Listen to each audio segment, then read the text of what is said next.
Good morning friends. ఈరోజు కండర వ్యవస్థ గురించి తెలుసుకుందాం. కండరాల గురించి చదివే శాస్త్రాన్ని మయాలజీ లేదా సార్కాలజీ అంటారు. ఈ కండరాలలో ఉండే ప్రోటీన్ ఏంటంటే మయోసిన్ లేదా యాక్టిన్.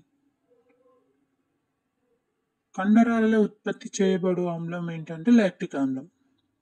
ఈ లాక్టిక్ ఆమ్లం అనేది ఎక్కువ ఉత్పత్తి అయితే తొందరగా అలసట వస్తుంది. దీనినే మజిల్ ఫాటింగ్ అంటారు. ఓకే, లాక్టిక్ ఆమ్లం ఉంటుంది, అది ఎక్కువగా ఉత్పత్తి అయితే అలసట వస్తుంది. నెక్స్ట్, కండరాలు శరీర బరువులో 40% ఉంటాయి. మన శరీర బరువులో 40% కండరాలు ఉంటాయి. మానవునిలో గల కండరాల సంఖ్య 639.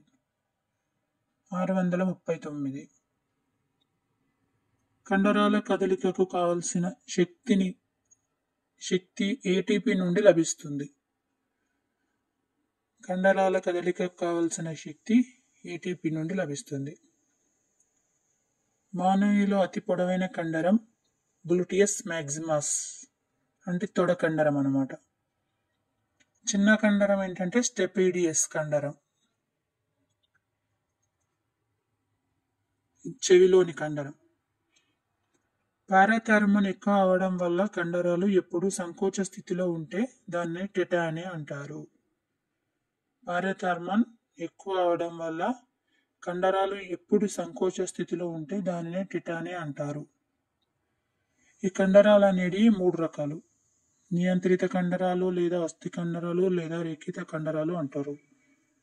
ఇవి అతి పొడవైన కండరాలు చారలను కలిగి ఉంటాయి. ఈ కండరాల యొక్క చలనం మన ఆధీనంలో ఉంటుంది. ఇవి చేతులు, కాళ్ళు, వీపు భాగంలో ఉంటాయి.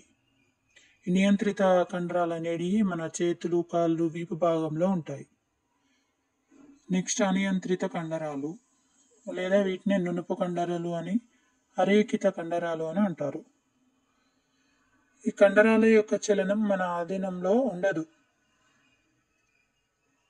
ఇవి ప్రేగు, జీర్ణాశయం, గర్భాశయం, రక్తనాళాలు, మూత్రాశయంలో ఉంటాయి. మూడవది హృదయ కండరాలు. ఇవి నిర్మాణంలో రేఖిత కండరాలను, విధులలో అరేఖిత కండరాలను పోలి ఉంటాయి. ఇవి హృదయంలో ఉంటాయి. కండరాలకు వచ్చు వ్యాధి లేదా క్యాన్సర్ని సార్కోమా అంటారు. ఓకే, ఇది కండర వ్యవస్థ గురించి అండి. ప్లీజ్ మీకు ఇలానే క్లాసెస్ కావాలి అనుకుంటే కామెంట్ చేయండి. డైలీ క్లాసెస్ చెప్తాను అన్నీ. Okay, thank you.